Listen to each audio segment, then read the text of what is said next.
दोस्तों, क्या आप जानते हैं अगर आप कुछ घंटे भी पोल्यूटेड इन्वायरमेंट में रहते हैं तो आप अपने फेफड़े को 25% तक खराब कर सकते हैं, 25 से 30% तक। और ऐसा कुछ सालों में ही हो सकता है बिना आपको पता चले। आपको पता भी नहीं चलेगा और आपके फेफड़े धीरे धीरे डैमेज होने स्टार्ट हो जाएंगे। इतना पोल्यूशन, इतना पोल्यूटेड इन्वायरमेंट हमारे देश के, इवन पूरी दुनिया की जो मेट्रो सिटीज हैं, जो बड़े शहर हैं, इवन जो मिडिल क्लास के शहर हैं, उनमें भी देखने को मिल रहा है। आज मैं आप लोगों को एक ऐसा डिटॉक्स लंग्स का फॉर्मूला बताने वाला हूं जिसको साल भर में एक बार भी अगर आप यूज कर लेंगे तो आप इन 25% की खराबी को तो ठीक करने की तरफ चलेंगे ही, लेकिन आप अपने फेफड़ों को अगले कुछ सालों तक भी बहुत अच्छे से मैनेज और सस्टेन जो है वो रख पाएंगे। दोस्तों नमस्कार, होम्योपैथी विद सचिन में आप सब लोग का बहुत बहुत स्वागत है।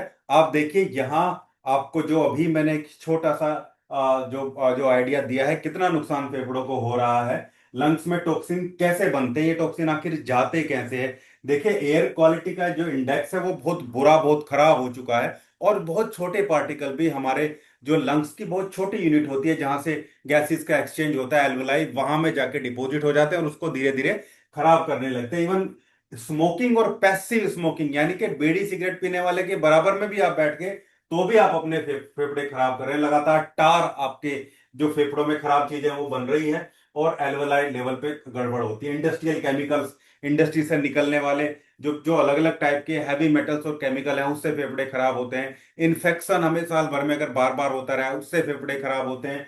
डस्ट और जो दूसरे एलर्जन है उनकी वजह से फेफड़े खराब होते हैं। और इन सब के केस में अगर इम्यूनिटी भी डाउन हो तो ये जो फ्री रेडिकल्स हैं, इससे फेफड़े के खराब होने की जो स्थिति है वो और तेजी के साथ होने लगती है। और तेजी के साथ फेफड़े खराब होने लगते हैं, जिसमें हमें सिम्टम दिखता है। कांस्टेंट लगातार खांसी चलती रहती है, ड्राई कफ, गले में जो है वो खराश चलती रहती है, शॉर्टनेस ऑफ ब्रीथ, सांस लेने में थोड़ा तेजी लगती है, चेस्ट कंजेशन एंड व्हीजिंग, छाती में कुछ जकड़न लगती है और ऐसा लगता है जैसे कोई आवाज आ रही है। फ्रिक्वेंट रेस्पिरेटरी इन्फेक्शन, बार बार फेफड़ों का इन्फेक्शन होता है। क्रोनिक फटीग, क्योंकि ऑक्सीजन की डिलीवरी प्रॉपर नहीं हो पा रही है, ऑक्सीजन का और कार्बन डाइऑक्साइड का एक्सचेंज प्रॉपर नहीं हो रहा है, तो लगातार थकान बनी रहेगी। बैड ब्रीथ, गंदी बदबू आना और टेस्ट चेंज, मुंह में बार बार टेस्ट का चेंज होना भी ये सिम्टम हमें नजर आते हैं। फिजियोलॉजिकल एक्सप्लेनेशन में हम देखते हैं कि जो टॉक्सिन्स होते हैं, टॉक्सिन्स एल्वेलाई की गैस एक्सचेंज कैपेसिटी को रिड्यूस कर देते हैं, जिससे ऑक्सीजन का जो पूरा ट्रांसपोर्टेशन है वो कम होता है, कार्बन डाइऑक्साइड प्रॉपरली बाहर नहीं निकल पाती, वो अंदर रिटेन होने लगती है। लंग्स के अंदर छोटे छोटे बाल के हेयर लाइक स्ट्रक्चर होते हैं जिनको सीलिया बोलते हैं, ब्रश टाइप वो चीजें होती हैं, ये डैमेज हो जाते हैं, जिससे म्यूकस को बाहर निकालना, क्योंकि म्यूकस को वो बाहर निकालते हैं, उनका एक सीलियरी जो मोशन होता है जिसके थ्रू वो उसको बाहर निकालते हैं, वो प्रॉपर काम नहीं करता है, तो कंस्ट्रिक्शन फील होने लगती है, इन्फ्लामेशन होती है, लगातार साइटोकाइन्स रिलीज होते हैं जिससे ब्रोंकियल कंस्ट्रक्शन होता है, लगातार खिंचाव महसूस होता है, ऑक्सीडेटिव स्ट्रेस बढ़ता है जिससे लंग्स के जो टिश्यूज हैं वो डैमेज होने लगते हैं।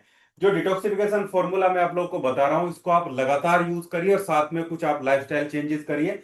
खासकर उन लोगों के लिए बहुत जरूरी है जो लगातार पोल्यूटेड इन्वायरमेंट में रहते हैं, फैक्ट्री में काम करते हैं, लगातार सड़क पे चलते हैं, सड़क पे बहुत पोल्यूशन है, रोज घंटों का सफर करते हैं, मेट्रो सिटीज में रहते हैं।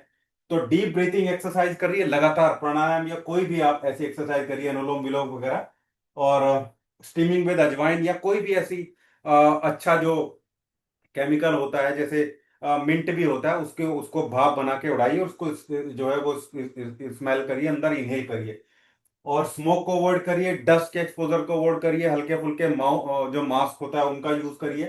विटामिन सी रिच और एंटीऑक्सीडेंट रिच खाना खाइए, ऐसे सप्लीमेंट लीजिए, जैसे आंवला हो गया, सिट्रस फूड हो गया, इससे इम्यूनिटी इंक्रीज होती है, ऑक्सीडेटिव स्ट्रेस से हमारा जो बॉडी है वो बचती है। वार्म वाटर जो है वो हाइड्रेशन, वैसे प्रॉपरली ये है कि थोड़ा बहुत ऐसे लोगों को गर्म पानी पी लेना चाहिए, गरारे करने चाहिए और अपने आप को प्रॉपर हाइड्रेट रखना चाहिए, लगातार अच्छे क्वालिटी में और अच्छा पानी जो है वो पीते रहना चाहिए। अब हम बात करते हैं अपने होम्योपैथिक कॉम्बिनेशन की। तो होम्योपैथिक कॉम्बिनेशन है AGJLE, ये कुछ होम्योपैथिक जो जो मदर टीचर है उनका कॉम्बिनेशन है। बहुत बढ़िया कॉम्बिनेशन, ये भी पिछले वाले कॉम्बिनेशन की तरह ही बहुत बढ़िया डिटॉक्स फॉर्मूला है। इसमें पहली जो रेमेडी है वो है स्पीडोस्पर्मा, बहुत खास दवाई है, कोरोना में भी इसने बहुत काम किया था, जिसमें सांस का फूलना, जिसके कॉमन सिम्टम जो नजर आते हैं, ड्राई कफ, म्यूकस कम बनना, वो पूरे तरीके से चिकनाहट नहीं है फेफड़ों में, और लिप्स और नाखून नीले नजर आना, मतलब ऑक्सीजन की कमी जो है वो देखी जाती है। वीकनेस, लो स्टेमिना, सीओपीडी यानी कि लगातार कंस्ट्रिक्शन, छाती में दबाव और सांस लेने में तकलीफ होना। फिजियोलॉजिकल इफेक्ट, ये रेमेडी क्या करती है?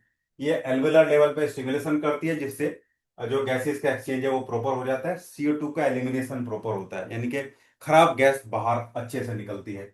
ब्रोंकल म्यूकस को थोड़ा सा पतला करती है, जिससे उसको निकालने में भी आसानी होती है और ट्रैक भी स्मूथ हो जाता है। रेस्पिरेटरी सेंटर में माइल्ड स्टिमुलेट का काम करती है, जिससे ब्रीथिंग जो है वो डीप, गहरी सांस जो है वो आने लगती है। रेस्पिरेटरी सिस्टम जो हमारे ब्रेन में, ब्रेन स्टेम में होता है।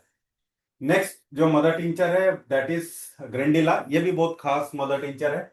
टाइटनेस इन चेस्ट, सांस लेते वक्त जो है वो नेटल साउंड निकलती है, अस्थमा में सांस लेने में जो व्हीजिंग आती है। स्टिकी फोर्थ टाइप का म्यूकस निकलता है, जो बहुत मुश्किल से निकाला जाता है। पेशेंट को कफ से पहले म्यूकस क्लियर करने की जरूरत होती है, मतलब पहले म्यूकस निकालना पड़ता है, तब जाके वो खांसी कंप्लीट होती है। लेटने पर जो है वो सांस लेने में तकलीफ बढ़ जाती है। अपराइट पोजीशन यानी कि ऐसे शरीर खड़ा रहेगा तो आसानी लगती है। ये क्या करता है? ये रेमेडी ब्रोंकियल स्मूथ मसल को रिलैक्स करती है, जो जो ब्रोंकियल हमारी रेस्पिरेटरी सिस्टम की मसल्स होती हैं, और ब्रोंकियल सिक्रेशन को थोड़ा पतला करती हैं ये भी, जिससे बाहर निकलता है। वेगस नर्व को एक तरीके से ये स्टिमुलेट करके, या वेगस नर्व को मोडुलेट करके, स्टिमुलेट ना बोलेंगे, मोडुलेट करके ये कफ की फ्रीक्वेंसी को कम करती है। रेस्पिरेटरी म्यूकस में एंटी इंफ्लेमेटरी एक्शन इसका रहता है। ये दूसरा मदर टिंचर है। इन मदर टिंचर को कैसे मिक्स करना है, किस क्वांटिटी में मिक्स करना है और कैसे लेना है, वो भी प्रॉपर आपको बताऊंगा। वीडियो के लास्ट तक बने रहिए, बहुत बढ़िया फॉर्मुलेशन है। जस्टिसिया अदाटोड़ा या जस्टिसिया, इसके भी कॉमन सिम्टम है थिक स्टिकी म्यूकस, जो थ्रोट या चेस्ट में चिपका हुआ लगता है, जैसे अंदर कुछ जमा है। Resistant cough with hoarseness of, जो वॉइस है उसके साथ में, wheezing, especially especially damp weather में वीजिंग रहती है। ब्रोंकाइटिस और डस्ट में भी ये बढ़िया काम करता है। ब्रोंकाइटिस, क्रोनिक कफ, सांस लेने में डिफिकल्टी, चेस्ट में कंजेशन लगता है। अब ये करता क्या है? इसमें जो एल्कलॉइड है, जो केमिकल कॉन्स्टिट्यूएंट इस रेमेडी में होता है, ये पौधे हैं, सभी प्लांट है ये। तो इसमें नेचुरल ब्रोंकोडायलेटर है ये, यानी कि जो हमारे सांस लेने की नली है उनको चौड़ा कर देता है, जिससे सांस लेने में आसानी होती है, बिकॉज को बाहर निकालने में आसानी होती है। और ये कहीं सीलियरी लेवल पे जाके भी रिपेयर करने का काम करता है, सीलियरी मूवमेंट को प्रॉपर करता है। माइल्डली एंटी माइक्रोबियल है, अगर कोई इंफेक्शन है उसको भी ये क्लियर करती है। फोर्थ मदर टिंचर है lobelia inflata. Shortness of breath with feeling of suffocation, tightness in chest, और ये तंबाकू ही है।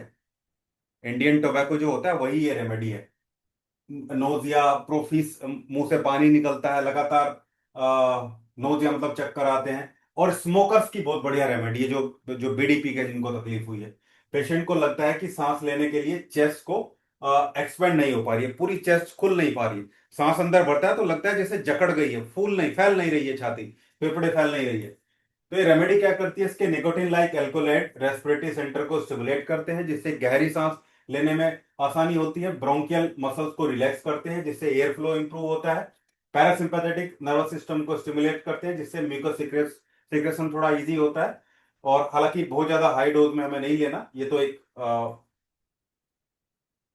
दूसरा चीज इसमें लिख दी है। यूकेलिप्टस ग्लोबुलस, ये हमारा लास्ट और पांचवा प्लांट हो गया हमारी आज के कॉम्बिनेशन का। इसमें भी बैड ब्रीथ है, कफ के साथ में पोर स्मेल रहती है, थ्रोट का इरिटेशन है, क्रोनिक फेरेंजाइटिस, गले में प्रॉब्लम है, mild fever with chest congestion है, वीकनेस। एक्चुअली ये यूकेलिप्टस ग्लोबुलस एक बहुत ही बढ़िया एंटी माइक्रोबियल प्लांट है। इसके अलावा ये रेस्पिरेटरी सिस्टम के जो ट्रैक है उनको चौड़ा करता है, फैला देता है, बहुत बढ़िया ब्रोंकोडायलेटर है। ये जो यूकेलिप्टस आपने देखा होगा, यूकेलिप्टस के पेड़ सड़क के किनारे खड़े रहते हैं, उनसे सुगंध भी बहुत बढ़िया आती है। ये जो यूकेलिप्टोल इसमें ऑयल होता है, सीनियोल, ये बहुत अच्छा एंटीसेप्टिक है, एंटीबैक्टीरियल और फंगस, इन सब को ये क्लियर करने का काम करता है। बहुत अच्छा एक्सपेक्टोरेंट भी है, जो म्यूकस है, जो बलगम है, उसको पतला करता है। इसमें मेंथोल के जैसी वेपर आती है, जिससे जो नेजल और ब्रोंकियल पैसेज है वो क्लियर हो जाते हैं। आपने देखा होगा मेंथोल से भी सांसें क्लियर होती हैं, बहुत बढ़िया रेमेडी है। अब ये जो मदर टिंचर है, इसको हम 30 ml में बनाएंगे, पांचों मदर टिंचर को। और किस रेमेडी को कितना लेना है उसकी हम बात करते हैं, सीधा यानी कि अपने कंपोजिशन को बताते हैं। एस्पिडोस्पर्मा को 8 ml लेना है, ग्रेंडिला को 7 ml लेना है, जस्टिसिया को 8 ml लेना है, यूकेलिप्टस को 5 ml लेना है, और लोबिलियन इन्फ्लाटा को 2 ml लेना है। इस कंपोजिशन में ही आप इसको बनाइए। इस कंपोजिशन में बनाएंगे, ये आपका टोटल 30 ml हो जाएगा। और इस 30 ml की बोतल में सब आपको कैसे लेना है? आपको लेने का तरीका सबसे बढ़िया है, थोड़ा सा गर्म पानी लेना है, आधा कप या 1 कप, और उसमें 10 बूंदे, 10 से 15 बूंदे डालनी। देखिए बड़े लोग हैं, उनको डिटॉक्स करना है तो 10 से 15 बूंदे। जैसे केवल डिटॉक्स के लिए यूज कर रहे हैं तो 10 बूंदे, लेकिन अगर कोई प्रॉब्लम भी है साथ में, मतलब वो स्मोकर है और सांस लेने में तकलीफ रहती है, तो 15 बूंदे दिन में 3 बार। और जैसे छोटे बच्चे हैं, उनको ये कोर्स कराना है 1 महीना, 2 महीना, 3 महीने तक आप इसको करा सकते हैं। उनको 5-5 बूंदे, छोटे बच्चे का मतलब 5 साल से छोटे, 5-7 साल से छोटे बच्चे को तो मत दीजिए, दीजिए ही मत, उसको रिक्वायरमेंट ही नहीं है। इवन 10-12 साल से छोटे बच्चे को देने की जरूरत पड़ती नहीं है, उनके अंदर वो सारी चीजें रहती है। दूसरा, वो उतना बाहर जाते भी नहीं है। तो आपको जो जो एडल्ट है उन्हीं की ज्यादातर हमें ध्यान रखना है। लेकिन अगर कोई स्कूल या कॉलेज गोइंग बच्चा है, कॉलेज गोइंग बच्चा हो गया 17 साल, 18 साल, 15 साल का, तो उसके लिए आप यूज कर सकते हैं 5 से 7 बूंदे 1 कप पानी में, गुनगुने पानी में डाल के दिन में 2 बार। अगर केवल डिटॉक्सिफिकेशन के लिए यूज कर रहे हैं तो दिन में 2 बार, और कोई तकलीफ भी है तो दिन में 3 बार इसकी डोज रखनी है। बहुत बढ़िया इफेक्ट आपको मिलेंगे, बहुत बढ़िया लंग्स का डिटॉक्सिफिकेशन फॉर्मूला है। उम्मीद करता हूँ वीडियो आप लोगों को अच्छा लगा होगा। वीडियो अच्छा लगा है तो लाइक करिएगा, शेयर करिएगा और चैनल को सब्सक्राइब जरूर करिएगा। Thank you.